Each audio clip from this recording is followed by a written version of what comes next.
Hello, the internet, and welcome back to another episode of Dbacks Dispatch. We are your hosts, Gabriel and Brandon, and today we are here to break down the Dbacks series against the Boston Red Sox. The series win could have been a sweep, but unfortunately, things just did not turn out that way. If this is your first time joining us on YouTube, be sure to subscribe and hit the notification bell. If you're listening to us after the fact on Spotify or on Apple Podcasts or wherever you may listen to your podcast, be sure to rate and review us. If you're on Twitter, on Discord, on TikTok, and Instagram, we're everywhere at Dbacks Dispatch. The Discord link will be in the description for this box and on the bio on our Twitter. And we also have written articles that go up on AZ Snake Pits. So, Brandon, relatively successful, I think, series. I say relatively just because of the way this one ended. Honestly left a really sour taste in my mouth. Like, I know we should be celebrating the fact that the Red Sox were the first wild card team. Like, it's not like they're a bad team, but with the loss today, the D-backs are at 7.5 for that wild card for the first place in the division, and 4.5 the wild card, and have Did to. you really just go the first block? Sorry. Um, I'm just like, and then the 4.5 for the wild card spot against the Mets. We have to jump Cincinnati and San Francisco because of the loss today. Overall, Brandon, I just want to get your thoughts quickly. What were your thoughts overall in this series? What did you like? What did you not like? Um, did you feel like this should have been a sweep? Do you question some of the decisions in the ninth inning for this game that ultimately led to this not becoming a sweep? And do you think, like Justin specifically, is calling a Jordan Lawler today, or do you think there's some other things at play here? so overall, I thought they played a really good 2 and 3/4 of games. Like, first 2 games were really good, and about through the sixth or seventh inning today, I felt like we're pretty good overall. Um, they better teach Locklear how to throw a damn pickle. Like, everyone's blaming Lawler. If Locklear gets that play, I'm pretty sure we get out of the seventh, no problems. Like, maybe 1 run scored, not 3. So I hope when they get to the ballpark tomorrow, they probably reminded him after that inning. Like, I don't know what he was doing. He was doing this. It looked really odd and weird. And yeah, he throws it too late. And unfortunately, Perdomo can't tag him. They gave him a stolen base, which I guess probably technically by the rules it is, but it's not really a stolen base. But no, like, I thought starting pitching played pretty well. The only hiccup in pitching I would give in the first 3 games before the ninth inning today was Bryce Jarvis. Bryce Jarvis, that, like, I get what Toy was doing. You're up 6-1. You need 6 outs, and he's done really well lately. It didn't work out. Now, I do like how Torrey he knew right away after 2 batters he didn't have it. Bryce Jarvis didn't have it, so he got someone up right away. It takes some time. Like, I know everyone's like, why'd you leave him in for 4 batters? Well, you can only get warm so quickly. So, like, and I know you brought up we should do a double barrel. You're not going to do that up 6-1. You are not going to get a guy up. Because what if Jarvis goes 1-2-3?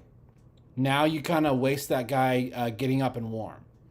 So you just assume up 6-1. He's done pretty decent lately. You'd think he'd get the job done. He didn't. I'm glad Torrey realized it within the first 2 batters and got him out there as soon as he could. But, I mean, we still won that game because Corbin Carroll is on just an unreal tear. Just absolutely amazing to be able to watch him every day, and we're going to be able to watch him for a very, very long time. He's not going anywhere. Like, I like there will be certain fan bases in the offseason trade deadline. Oh, we should trade for this guy because he's on a small market team. Because Yankee fans, Red Sox fans, Dodger fans, they think like 28 teams are their farm system, and it drives me nuts seeing this. I'm like, this is not MLB the Show, you guys. You can't just make trades how you want. That is not how this works. Um, but in terms of today, like I don't feel like there's one person you can blame the loss on. I think you definitely say Lawler trying to rush that throw on Khan or Wong. I'm like you had time. Could have blamed it on Locklear with that pickle not being able to make that throw. Could blame it on Torrey for leaving in Rashi in there a little bit too long in the ninth. So yeah, like there's plenty of blame to go around for today's loss. Yeah, I think I feel the same way for the most part. Like, there's a lot of blame to go with this game specifically, just because, yeah, Locklear didn't make the play he should have. Lawler, I mean, I think that's something where they're gonna have to talk to him about. Just at that point, eat it. Just eat the ball. Don't throw it. Like, if you don't feel comfortable throwing it, because I mean, he had time, He did. but I think Yeah. I think because of the bounce that it took and he bobbled it, I think he maybe just rushed himself trying to make the play rather than actually looking where the runner was. Because if he would have looked where the runner was, I think he could have just made an easy play, and then the runs wouldn't have scored. But also, again, putting in Rashi, who had already thrown 15 pitches, putting him in the ninth inning. Um, he gets the out with the Nathaniel Lowe, but he goes 5 pitches when low. That's 20 pitches. And then once Romy Gonzalez made the single, and it was a pretty hard hit single to Alec. I think at that point you got to take him out of the game because he's at 20 pitches. He's a reliever. You don't want to overwork him either because he's still got to go to San Francisco as well. Saul Frank, I don't know if he was AWOL. I didn't see this part of the game. I listened to it on the radio. I don't know if he was there at all, if he was available. I didn't see anything from the post game conference about him being red line or unavailable. He was throwing, I think, in the eighth inning. So kind of getting ready there for the ninth. Yeah, so But that's what I was. I know you said like, oh, because it didn't work. No, that was the first thing I asked my brother, and like, hey, like Sovereign didn't throw yesterday, right? And he's like, no. I'm like, okay, so the ninth is for him. Like, yeah, try to win it in the ninth inning. That way, you hold it off 4-4. I doubt Cora would go to Chapman anyways, 4-4, because one, Chapman is just a beast, but also the hit list streak and everything. He knows he needs him, well, he hadn't especially being pitched in at two home. days. He hadn't Well, I pitched in two mean, days, they so weren't playing if he they weren't might have. playing at home, so they need to get those extra outs. They need to have a guy close, but also Chapman is just he's just a monster. He can go out there and throw 40 pitches and get everybody out. He's just literally built different. Like he's Yeah. the exception, not the rule. Like that's just who he is. But then having Rafaela, he comes up, he gets a flat, and he gets a oh yeah they walk Eden again. Once they walked Eden, he was close to 30 pitches. Why wasn't he taken out? Don't understand it at all. Then Rafaela, he does a fly out, two outs, but still 2 men on, and then finally Sogard hits a hard double, and then the 2 run score, and then so kind of puts the game out of reach at that point because yeah, I mean this is the Red Sox and this is a Aroldis Chapman, and then he finally made changes made to Kyle Backus after Rashi had thrown over 30 pitches and just a complete mishandling of the bullpen. Again, my brother said like, sure, like Lawler messed up and everything. But I told him like, look, if you're going into the ninth inning, it's 0-0. Doesn't matter if it's 15-15. In the ninth inning, you both have 3 outs to work with. It's 0-0. The plane is completely even at that point. You as a home team have the advantage to if you score, that's it. If the other team scored first, you still have a shot. But it's 0-0. It doesn't matter. Like again, it doesn't matter what the score is. It's 0-0. They had their shot. Just mishandling of the bullpen, which is what I've been saying before about even with Chapman too. It's like Torrey would throw him out there in the 7th or in the 8th inning all the time if he had Chapman. Like that's just who he is, and we're in year 9 of Torrey, and we brought it up last time about Archie Bradley as well. Like he just left him out there to die. So this time too, I'm like with Rashi, he was already damn near 30 pitches when he ended up facing off against against who was it? Sogard. He was damn near 30 pitches at that point. Still, just was not able to find the zone properly. And I'm like, either one, this is I don't know, some sort of humiliation ritual from Tory or something, or I don't know. I don't know. They may want to see if he could get it out of it, but again, we're beyond the point of the season. We're trying to figure out who belongs where. I think at this point you just got to plug and play, guys. So the thing is, Sogard has reverse splits. He absolutely destroys lefties. He can hit against righties. So I get why Toy left him in for that, but I don't think he should have been in at all.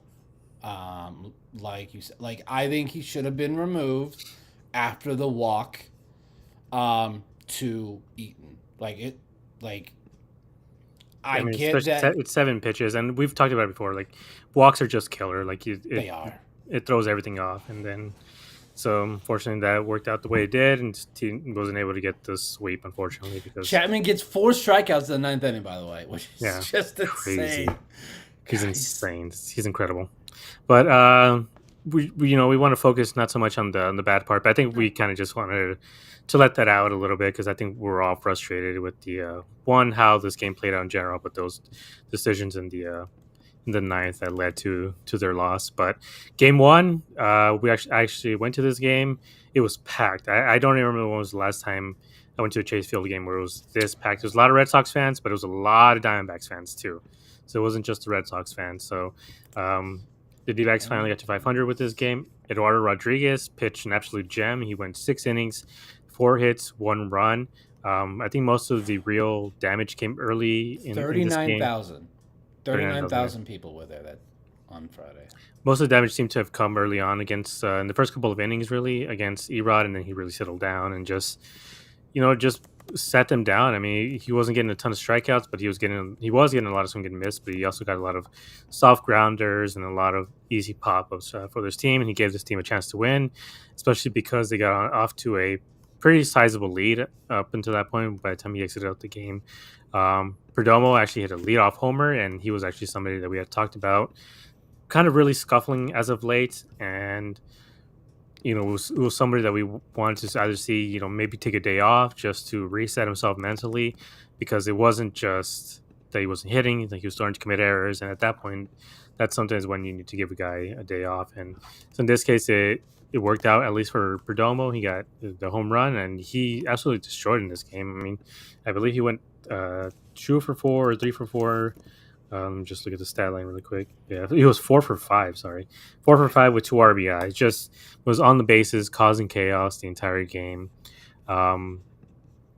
He's getting dangerously close to a 2020 season, and I think we should maybe put him on 2020 watch along with Carroll. But Carroll is obviously like 2020, 2020.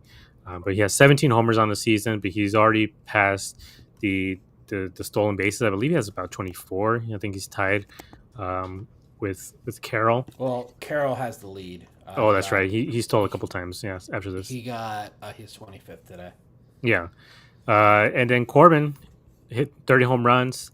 We hadn't had somebody hit 30 home runs in a long time for this team since, I believe it was Ketel Marte in 2019. Is that what the stat line? The first outfielder? Yes. The first outfielder since I was Ketel like, Marte. I'm pretty sure Gino hit 30 plus last year. There you go. First outfielder. The first outfielder since Ketel Marte. That experiment of Marte in the outfield was just not the greatest idea. It didn't look natural. And they're like, yeah, and then like the next year they're like, yep, nope, I think we're done with that one. I mean, I will say he made the final out of the Tyler Gilbert no-hitter. Why did I think you were gonna bring? That's like his one notable highlight as a center fielder. Is he got that final out? But yeah, Carroll hit his 30th home run. He's the third D-back ever to hit 30 home runs in his age 24 season, joining both Chris Young and Justin Upton. So I guess for the question is, who really stood out to you? I mean, this was the game where Jarvis made it dangerously close, but luckily Corbin Carroll was able to put this team on his back, extend the lead even more in the 8th inning. But what stood out to you? Was it Perdomo? Was it Carroll? Even Vargas? Vargas did pretty well, or was it Erod? For me, it was Perdomo. the fact that he was able to bounce back, because we like basically the last 10 days he had just been like he didn't do anything in the Brewers series, didn't do anything in the Dodgers series, didn't really do anything much in the series prior. Like we were like, is he tired? Gets an off day on Thursday, and boom, has a 4 for 5 game. Like, so it's literally what it is. Like he's just tired, but like, who else are you gonna put at shortstop? Blaze probably. And we will get to Blaze later. Oh my lord. But no, like I was really happy to see that Perdomo just he needed an off day. Luckily, this team gets another off day on Thursday, so he like, and then I think we play. I don't think we have another off day the rest of the year after that. So we'll see if was that the reason for his struggles, or was he just going through something. But I was really, I mean, I believe they played something like 13 games in a row yeah, yeah, and like, traveling cross country. well, yeah, and like he's played all but one game this season. Like he's had a phenomenal year. Like just thinking about that, the fact that he's missed one game all year and top 5 WAR in all of Major League Baseball. It's getting really close to the 2020 season. Also has a shot to get 100 RBI on the year. Like I, like if he doesn't win Silver Slugger for shortstop in the National League, I'm gonna be like, okay, there's some media bias here, because like who else, like maybe Trey Turner, but I still think Perdomo is better. But we'll see. There could be that East Coast, because a lot of the media members probably don't get to watch his games because they're usually asleep. So I'm hoping that because this offense goes as Perdomo goes, in Yeah. my opinion. Because now that he's at the top of the lineup, he's able to be on base for Marte and Carroll. So when Marte and Carroll hit those homers, they're not solo homers; they're 2 or 3 run homers. So I was Yeah, I pleased with mean, that. I think that leadoff spot is probably one of not the most important part of this lineup because of who we have there. Early on this season, we talked about how the engine that runs this team, it's either Corbin or it's Cattell, and right now it is Jerry. And I know we've been winning despite his struggles, but the games have been a lot closer, I think, than they normally would have if he would have at least been hitting decently. Because I believe he went for an 0 for 18 or 0 for 19 stretch. He broke out of that, got a couple hits, and then went for another 0 for 10 or something like that for a while. And so it was nice to see him really break out.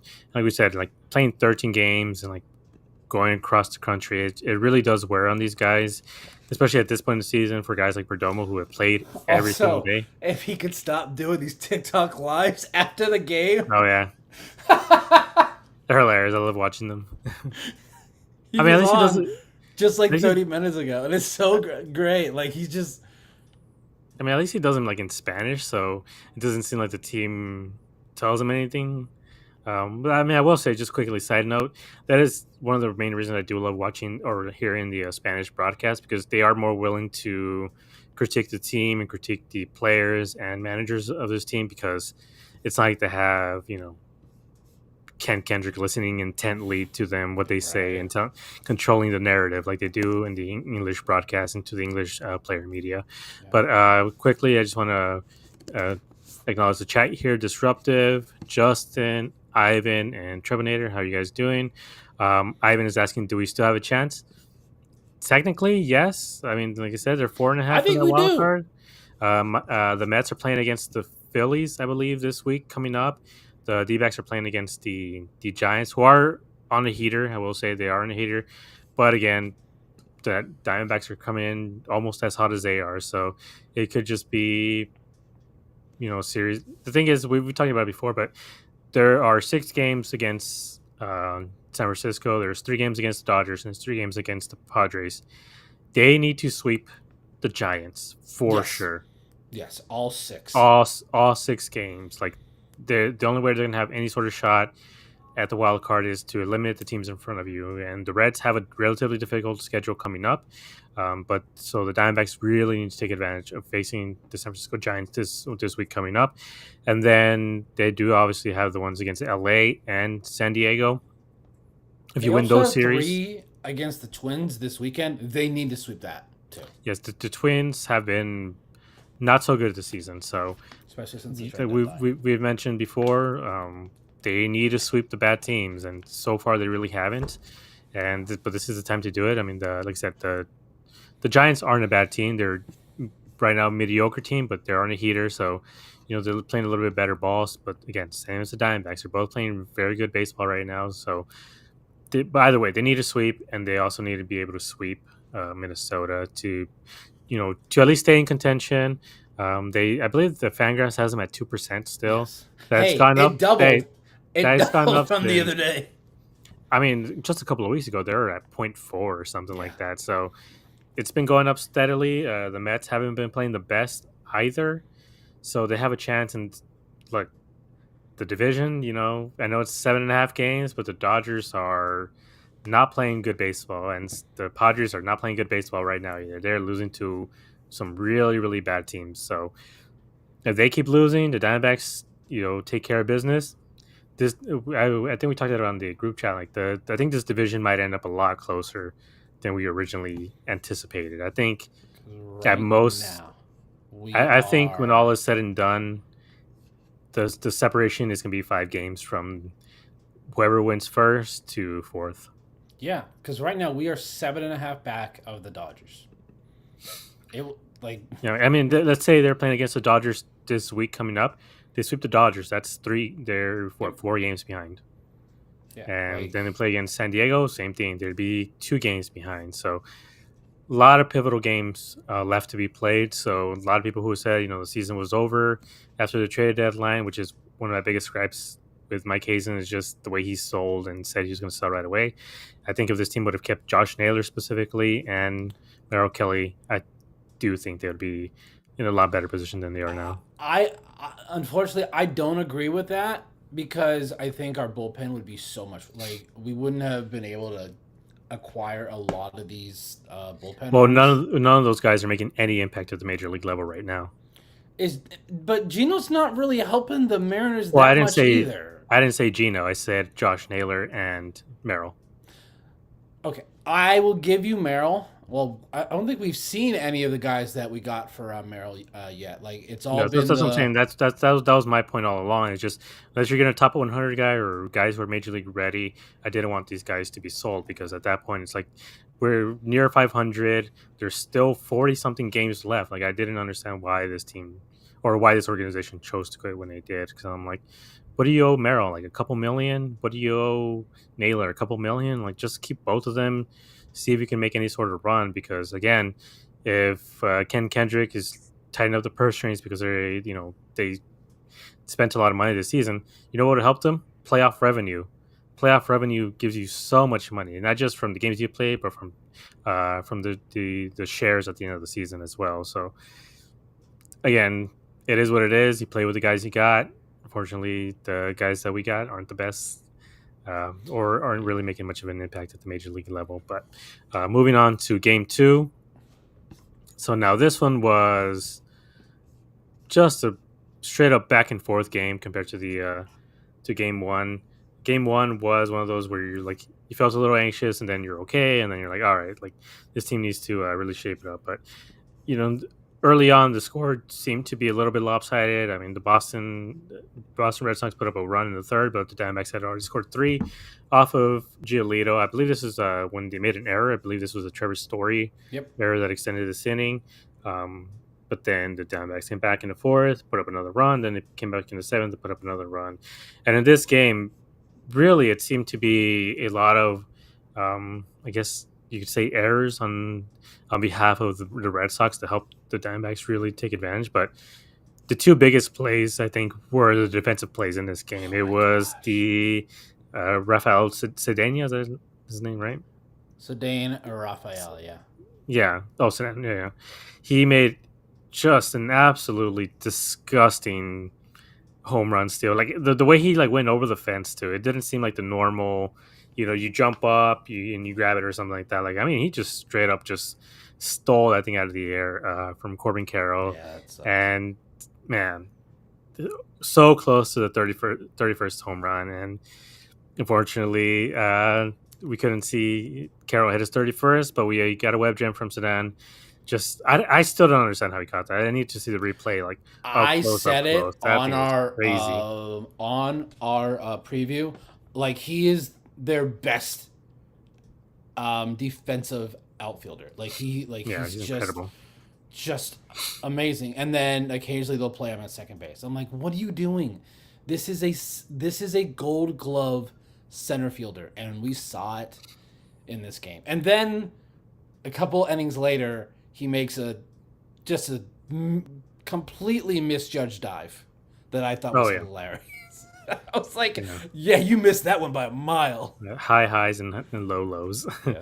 But then later on, a couple of innings later in the eighth inning, we got our own back.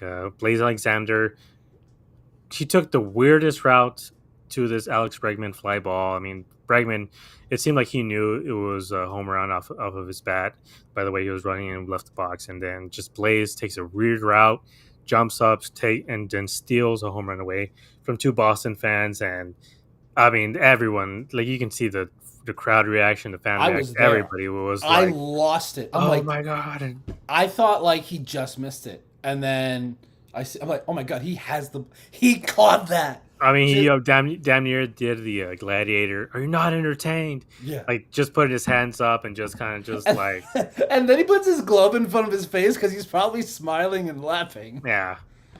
But I mean, that was just like, you want to talk about aura points? I mean, that was just straight up Yeah. aura from him. Just absolutely just basking in that play. Fourth game in the outfield in his entire career, by the way. Well, major league career. Just Yeah, he's just phenomenal play.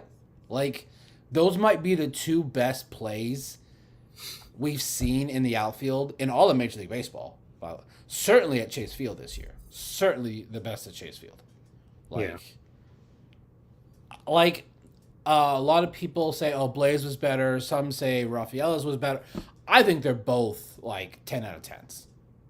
I think they were both spectacular, amazing plays. Like the way Blaze has been playing in the outfield in just a couple of games has me really impressed. Like I am like, okay, yeah, Blaze, you may have found a way to be a full time player, on this team. Yeah, I mean that's why I had mentioned when was it like a few podcasts ago. I think right around the time Blaze came up, where I compared him to Chris Taylor for the Dodgers. I mean, obviously not recently, but I compared him to a Chris Taylor type, where a lot of fans are saying like, "Oh, well, Lawler isn't very good. Let's just keep Blaze at third." And I'm like, Blaze, he just doesn't have the power to be a third baseman. Correct. He's a good third baseman, but he also makes mistakes at third base. Like he's just not Nolan Arenado. He's not Eugenio Suarez. Like that's just not who he is.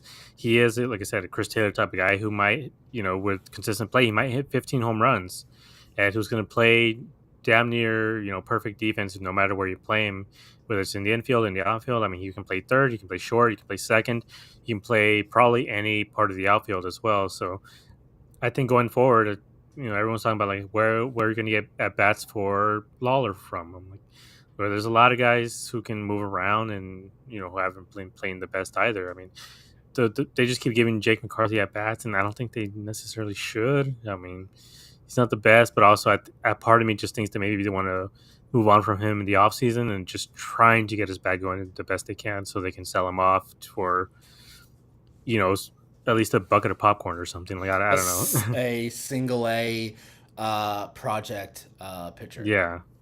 So maybe that's why they're trying to give Jake as many at bats. But at this point, I think it should be in left field, it should be Blaze, center should be Alec, and right should be Corbin. I think going forward. Against right-handed pitching. Left-handed pitching, I think you put Blaze in center. Yeah.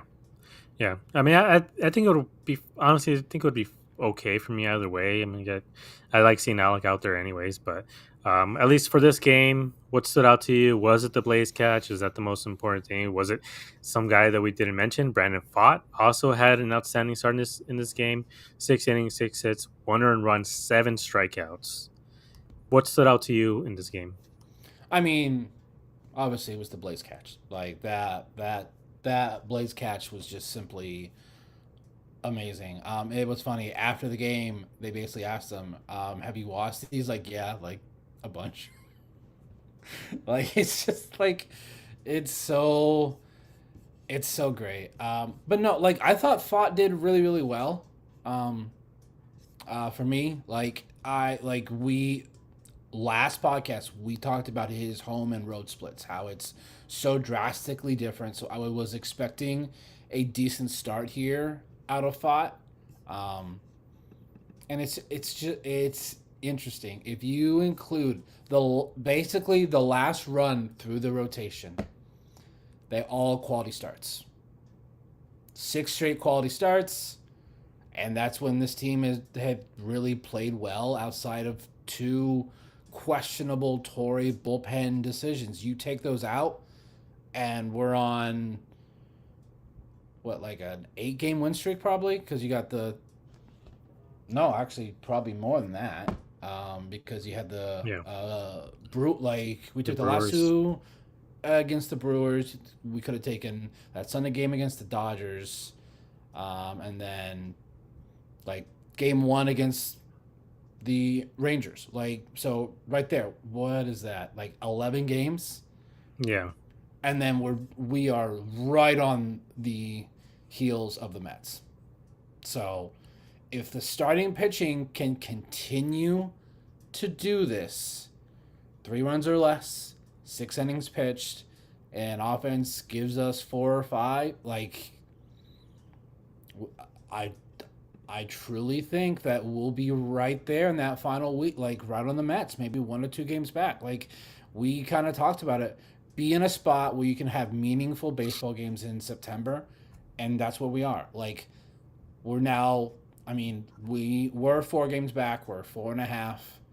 We could have been 3.5, and I think that was a major missed opportunity today, of just yet again not being able to finalize that sweep. yeah, Um, it's happened so much this year. yeah. I mean, it And happened last year. That was yeah, one of the issues we had last year as well. Just this team's inability to sweep, whether it was questionable bullpen decisions, just the offense going completely silent in the last game, or even those getaway day games where Gabby, Cattell, Corbin, or whoever else would sit. Um, but I want to bring up Brandon Pfaadt, just his crazy splits after this game at home. Let me see that he has 15 games at home, 3.50 ERA. I mean, that's dominant. That's a dominant player for 15 games. That's not a small sample size. He's a dominant player at home. And away games, get ready for this one, 7.13 ERA. literally double. And it's 14 games. So again, it's not a small sample size. You're not talking about 2 games, 3 games where one bad start will blow up your ERA. I mean, this is half the season. And these splits are just incredible because if you, yeah, I mean, you split it down the middle. That's that 5 ERA that he has right now. So unfortunately, I think he's going to have to face off against the Twins in Minnesota, this coming weekend. So I've said it about some of the guys before. Where I'm like, just hypnotize him, put him under some spell, just make him think that he's pitching at Chase Field because I don't understand what it is. I mean, I think Oscar mentioned it last week about his position on the mound. I mean, that could change. I'd have to look up where he pitches at home and where he pitches away.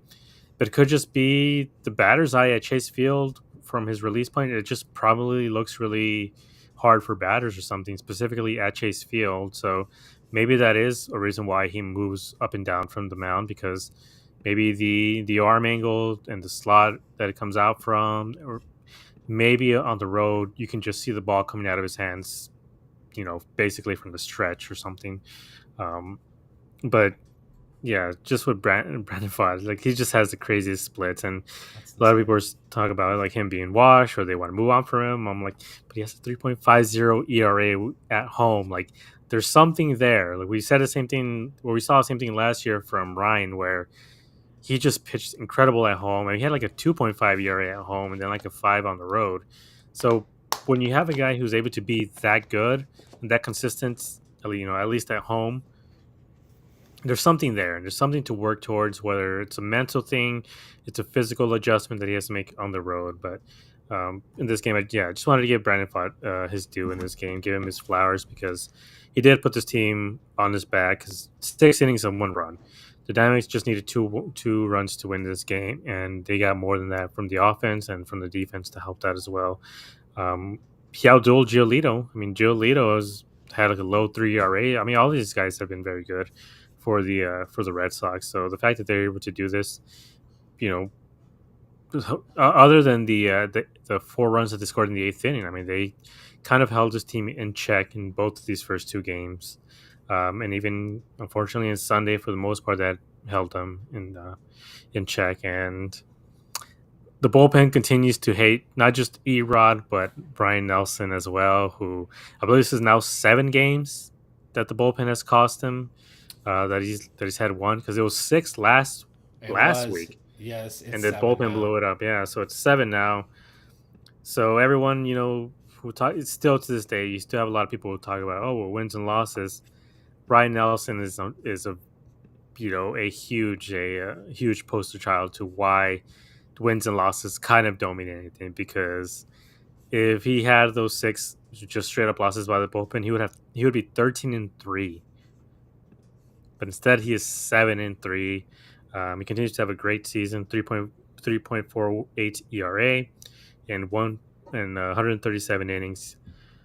Just absolutely dominant again, for the Diamondbacks. He went 6 innings, 1 earned run, 3 walks, and 3 strikeouts. And in this game, we don't like to blame umpires a lot of the time because pitchers have to make pitches. But oh my God, home plate umpire today, just Ryan Nelson was dotting that outside corner over and over and over and over again, and he was just not getting the call, and it Mm. directly led to, I believe, that first run to score, and then a couple of the walks, and just I'm so curious to see what the umpire scorecard is tomorrow because, again, there's people who are calling for the head of the umpire who called that Yankees game. I'm like, it's only because it's the Yankees. That could the same thing could happen to the Diamondbacks, and nobody would care. Um, Yeah, but in this so game, the that Diamond, sorry, walk yes, to Bregman in the fourth. Literally, he had 3 pitches on the exact oh same yeah, yeah, spot, blown away. One of them was a strike, and 2 were. But I'm like, all 3 touched the corner. Like it's oh my God, ABS can't get here soon enough. yeah. I mean, I've had so many people just be completely against ABS because they're like, oh well, the game. I'm like, well, the game, you can't just have the game changed in that sort of way where you're dotting the corners in the first inning and then you get to the seventh, most important part of the game, and let's say you walk a guy, then the umpire suddenly just stops giving you those corners that he was giving you all game. I'm like, a strike should be a strike in the first inning and in the ninth inning. Yes. They can't just change the zone completely because at that point you're getting used to the zone. You're like Ryan Nelson's case, he had to adjust. He wasn't getting that call, so him and Gabby both adjusted their game plan. You're making them adjust their entire game plan to fit your inability to call balls and strikes properly. And they adjusted, and then the umpire switched again, and so they ended up struggling a little bit later on against the Red Sox with the bullpen specifically because those calls that they weren't getting, they would get sometimes and they wouldn't. So just an absolutely confusing mess. I can't wait for the ABS system because it's going to expose so many umpires, and at that point, they just kind of just got to take it That's and eat why it. the union doesn't want it, Yeah, because so many of them, and like there's just so many games where like those pitchers will get that ball that's 3 inches off the plate, and you're like, that is not a strike. Like a strike is supposed to be a pitch that can be hit, and there's just too many times where that's just not the case. And another reason, like when they get called out by it by like players and managers, like they get like super defensive, like they have a massive ego because they're like, I can control these games. Like if I don't like what you have to say, I can throw you, and that's the one. Like there's no consequences. These umpires are Yeah. not held accountable for being awful at their job. Yeah, and it's not just that; it's the fact that they can't retaliate if they want to. Like, what causes the guy to be thrown out? What causes a manager to be thrown out? Because we've seen it a few times. They're barking from the dugout and they throw him out. Or sometimes there's, not only do they start barking in the dugout, but the manager will come out and he start arguing. Then finally he throws him out, or he doesn't throw him out. So it's just completely subjective to when and where to decide to throw guys out, when to decide to argue. It's just, you know, especially nowadays. Again, maybe back in the day, even going back 10, 15 years from today, it's just like, yeah, maybe it was harder for fans to truly tell balls and strikes because we didn't have the pitch tracking data that we have now. We didn't have the zone the way we do nowadays. Like, there was no real way to keep these umpires accountable, so the only guys who could keep them accountable were the players. And I mean, I know Lawler got shafted a few times in these couple of games because they're just calling pitches way outside on him.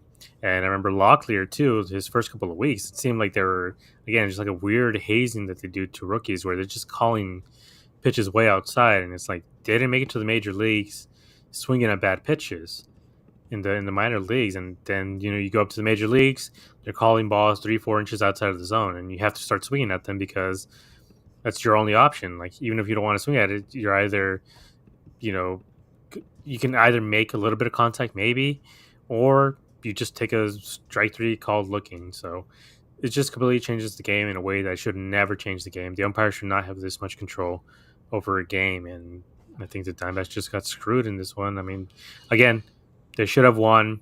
Unfortunately, just the bullpen didn't help this game out, and so did the defense. But what stood out for you in this game? Was it the failing defense? I believe in the seventh inning. Was it the calling on Rashi again in the ninth inning? Do you want to highlight Ryan Nelson, or do you have anything else that you want to talk about?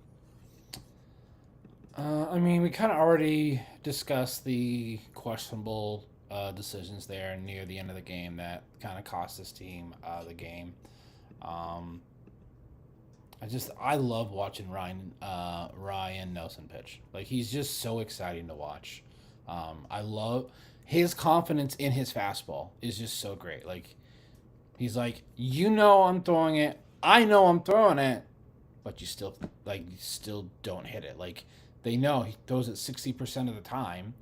So like it's that high fastball too that just these guys just cannot seem to get on top of.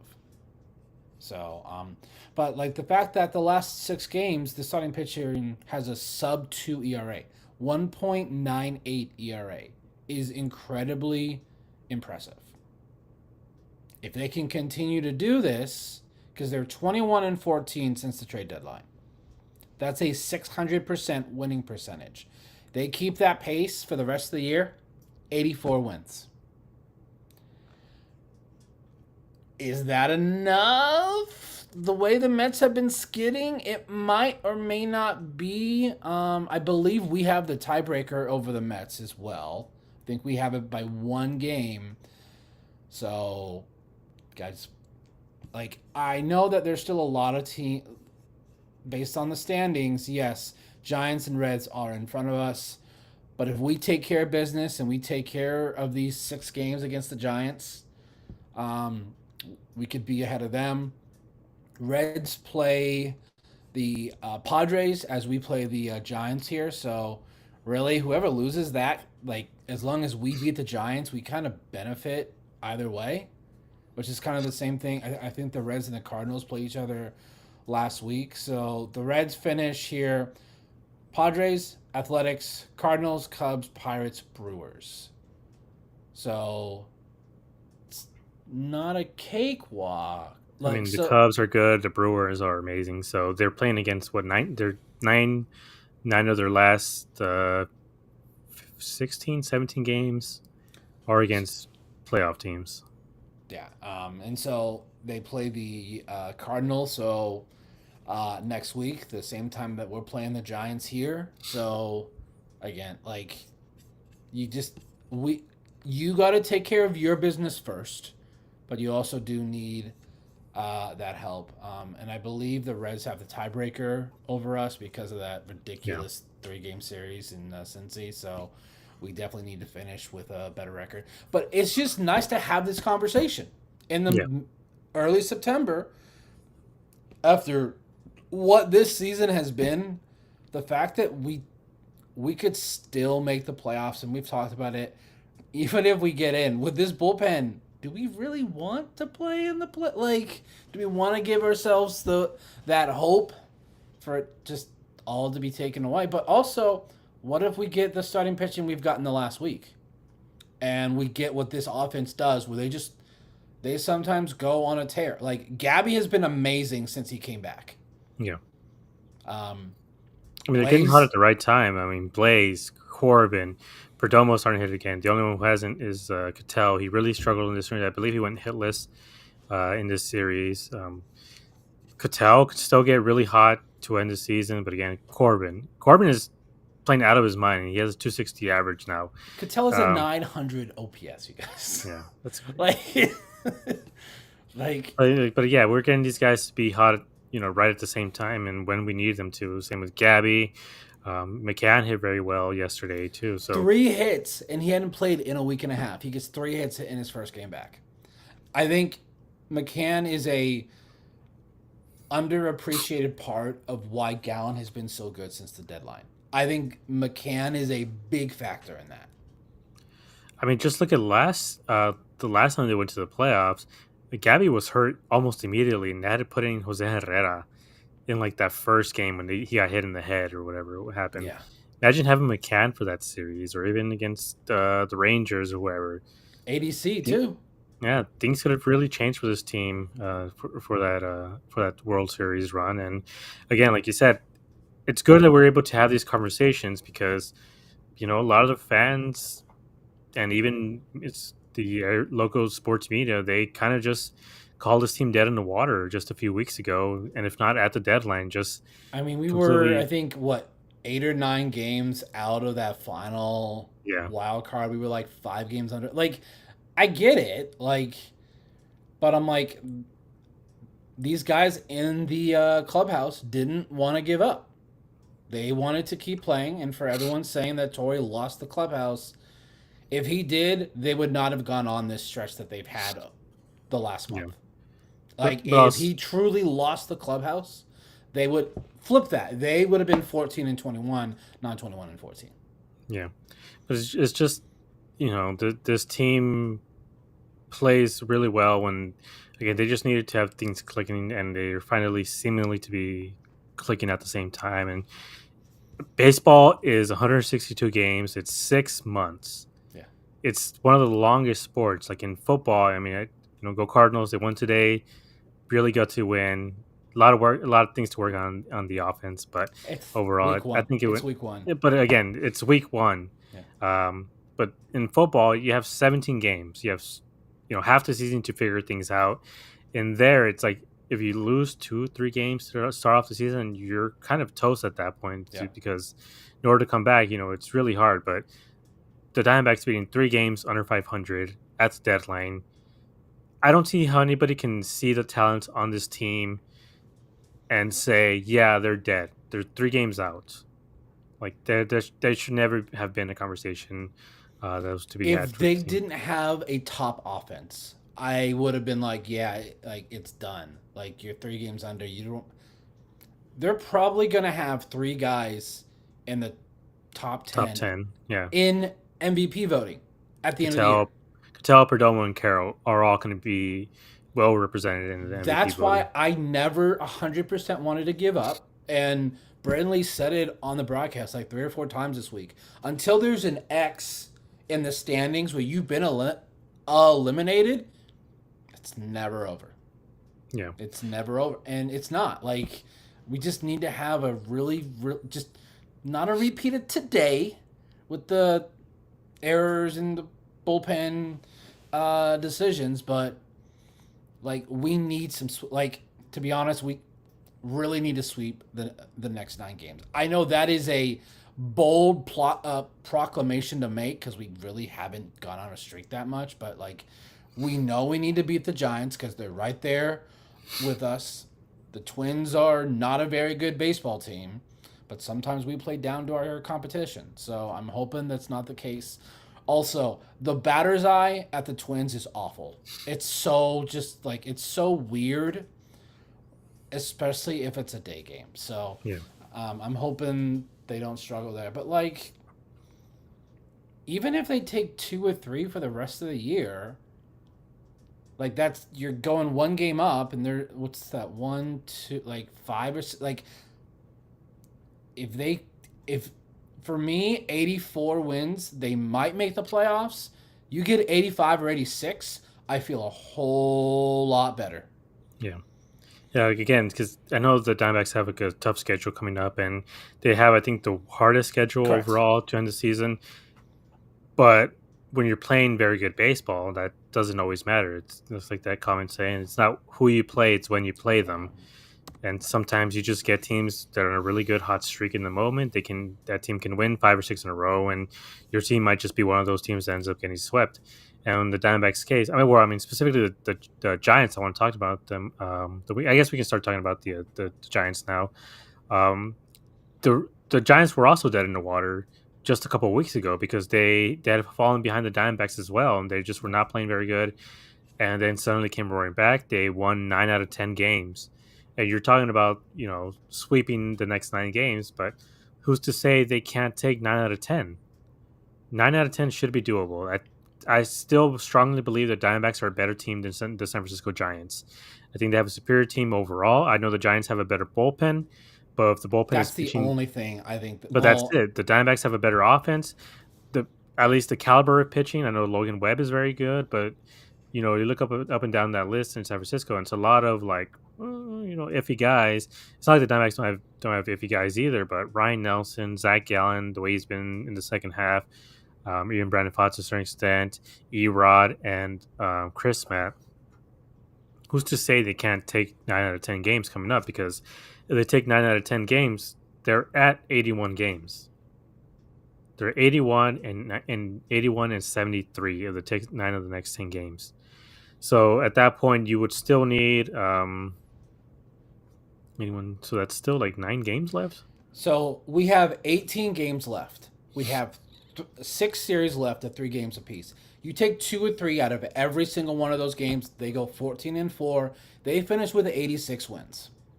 Yeah, Unless the Mets go on an absolute tear, I truly think at 86 wins, I think that's enough for the final wild card spot. I and truly do. also what matters, especially for teams like the Mets, like let's say the Diamondbacks do sweep the Giants in this series, and they're playing against the Philadelphia Phillies, so they are not facing a bad team. They're facing one of, if not the best team in the National League. If the Mets get swept, the Diamondbacks are only a game and a half behind them. Yep. And I think at that point, the pressure is on the Mets, not the Diamondbacks. Yeah. So, So there, let's just take a look at the matchup. So we got McLean versus Nola there for them. So that like it's weird to say, but I think I'm rooting for the Phillies the next 3 days. yeah.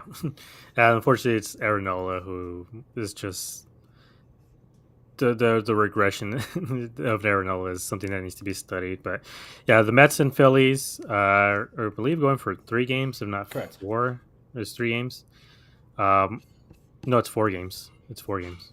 Oh, I mean that. 4 game sets against the Phillies, 3 game set Diamondbacks versus the Giants, the Reds and Padres. I believe is just a 3 game set between them, Correct. and then the Dodgers are facing up against the Rockies. But with the way they played against Pittsburgh and Baltimore, don't count out those flying Rockies because they have some good guys out there. Tori loves to say that they have some good guys back there, but Warming Bernabel, like they have some good talent on that team with the way the Dodgers have been struggling, the way Blake Snell struggled against the Diamondbacks as well. Who's to say they can't steal a couple games? And again, they steal a couple games. This time next week, we could be talking about the Diamondbacks being maybe in control of a wild card spot, if not being a couple games, if not a game behind the Dodgers or the Padres in that first spot in the National League. But Is there something that you're looking forward to in this series? Let me just pull up the matchups real quick. The matchups, it's tomorrow, Chris Matt versus um, Webb. Chris Matt 2.14 ERA. Webb 3.17 ERA. Webb is just an absolute stud. Then it's Gallen with the 4.77 ERA versus Robbie Ray with the 3.31 ERA. Robbie Ray has been very good for San Francisco, but again, he is pitching in one of the best pitcher friendly parks Yeah. in the league. Erod at the 5.22 ERA versus Seymour with the 4.25 ERA. So again, Justin is asking who's pitching tomorrow. It's Chris Matt and Logan Webb are pitching tomorrow. And Disrupts is saying that we are a team that sold and was written off in early July. So that was the case, unfortunately, for this team, but they're back in it. That's why you can't just call a seasons with 45 games left. You just can't. Um, but Unless is you're there like anything you look? the Rockies Yeah, or the White Sox. Rockies, White Sox, so who are already eliminated this weekend. So they have nothing even more so to play for. But are you looking? Is there anything you're looking forward to the series? I personally, I just want to say, Corbin Carroll, he needs four more, I believe, triples Triples. to get to 20. They're playing in triples alley. Just he gets anything up into that wall, he is going to hit so many triples. Hopefully, I'm hoping he's going to get those triples, and he's going to be able to have that 30-20 season, if not 30-30-20. Just having one of the best Diamondback seasons overall. I want to see Gallen continue his post trade deadline resurgence. He's been absolutely amazing since August 1st. Just really like the true ace of the staff that we all thought he was when he started the All Star game in 2023. Like it took him a very long time to bounce back, and I think is probably the a mix of he's have his fastball command, and they took his ability to call games away. Like I think those two right there are the biggest reasons why he's having this sort of resurgence. Like the fact that he's 11-13 is absolutely insane. Like there were like a couple starts where he just looked awful. Like you take those away and who knows where this team is right now. So I'm hoping that he does well. I for the rest of the season, I want to see Lawler and Blaze in the lineup every day.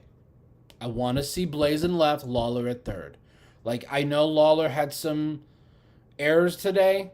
I still would rather have him in the lineup over Barossa and McCarthy. I just if you're truly wanting to play for that wild card, you can't. I'm sorry. Like since Lawler got that hit off his back, he's actually been hitting the ball really well. Like he had a line drive today that not many guys get. Jaron Duran is one of them. So don't go look at his overall yearly stats. He started the year like 0 for 36. So, but I think since he got that first hit, I think he's looked really really good. And for the most part, defensively, he's looked decent. It's just that one play today. Because was it Saturday? No, Friday, late in the game, there was a softly hit ground ball that was approaching third base. He made a very good decision to let it go foul because there's no way he throws the guy out. Yeah, I was there, and we sit by the third base line, and when I saw that ball coming out, I'm like, oh my god, like they're gonna score here, and then he just Like literally he just does the goes, but matrix. then like he reads it like this thing's gonna trickle. It barely goes I like foul. I don't understand how he was able to read that because it's literally goes whoop, it just It turns takes a suddenly. right turn right before the bag. And that was such a gutsy move. But I'm like that's the guy who knows how to read these balls really well because Yeah, if he misses that and he wasn't particularly close to that ball either. I think it's gonna roll. It's gonna roll all the way to I believe it was Barossa who was still out there. yeah. So he would have to come all the way from the outfield to retrieve that ball because Lawler wouldn't have been as close. And just the fact that he did that, and then I believe they got the ground ball or the strikeout, whatever it was, but the inning ended right there. So just an absolutely gutsy decision, but it was the right one, and he just made it look easy. Just he's a really good defender, and I He know people. is, but like everyone, sport fans are so emotional. Like they make one play and they're like, "Cut him, send him down." I'm like, he's still Yeah, super young. did we forget that Gino had like 12 errors for the Diamondbacks this season? All people care about is the homers. So Yeah, I'm like, yeah, today, like I'm not saying what Lawler did today with that play was inexcusable, but I think I think he's a better defender than Blaze at third. yeah. I personally think that he's better. He just needs more time. Like we talk, like Blaze's resurgence is because he's played every day basically since August 1st.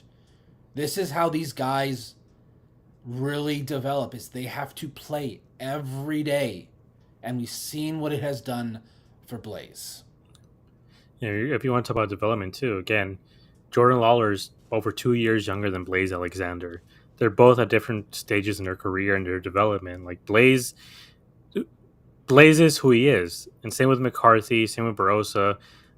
They are who they are, and I think that's kind of one of those things that I think people can't wrap their minds around when it comes to Lawler. Is just that he's so much younger than all of them. The potential for Jordan Lawler is still there, and we've seen those flashes of what he can be going forward. And so when people say, "Oh, we have to find at bats for Barossa and for Jake," I'm like, "No, you don't.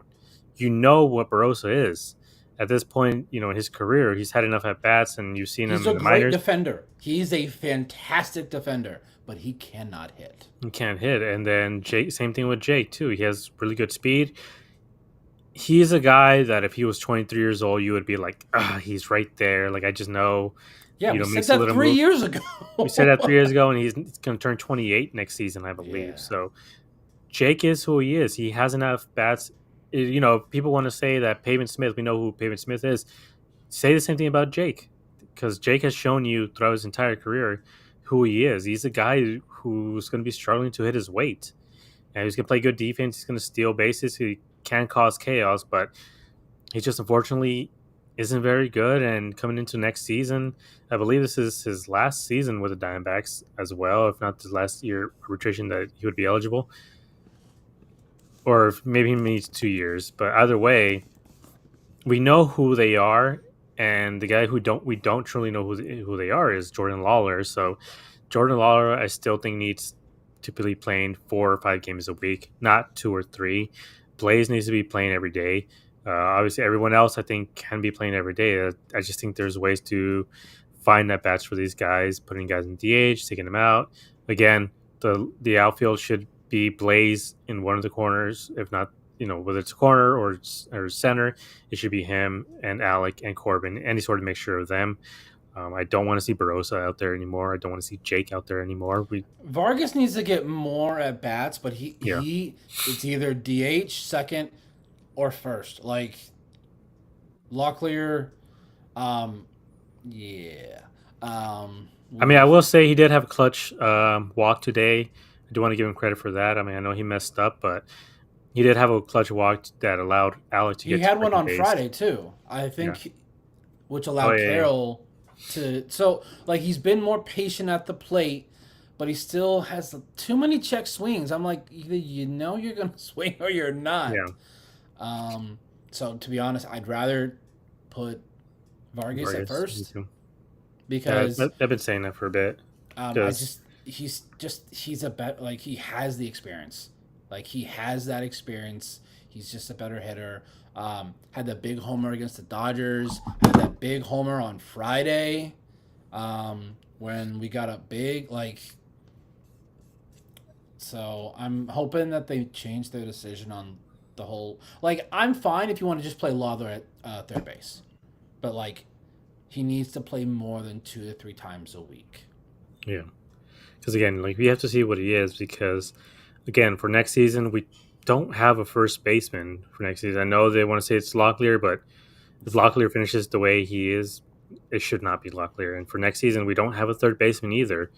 These are two key positions that you need to know that the guy you have there is a guy you're going to be able to rely on for the entire season, not just for maybe a couple of hot weeks or something like that. And right now, we need Lawler.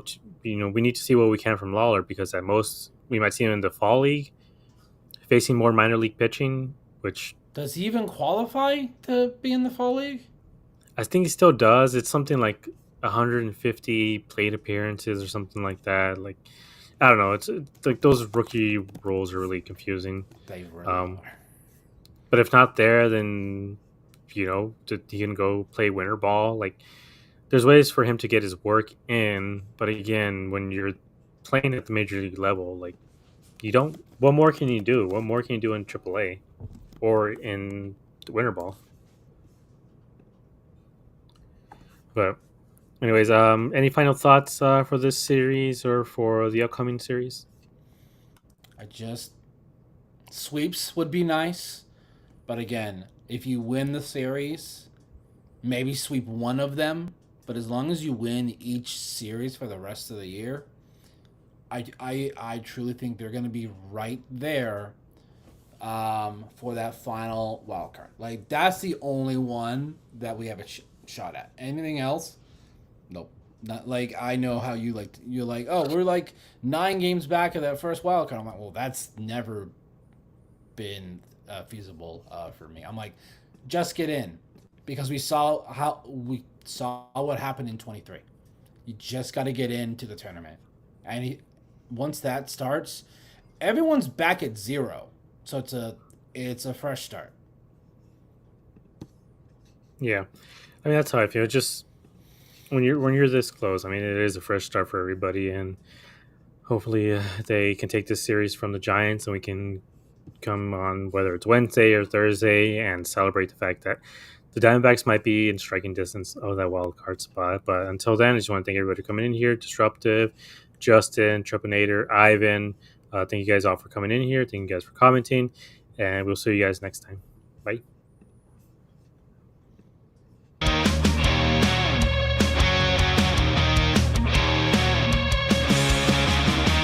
Under the lights, the game goes down. Desert heat, but we own this town. Brennan gave on the call. With Josh in the back, bringing it all. Fastballs hum, the bats ignite. 9 innings deep, we fight all night. Wins and losses, highs and lows. We break it down, yeah, that's how it goes.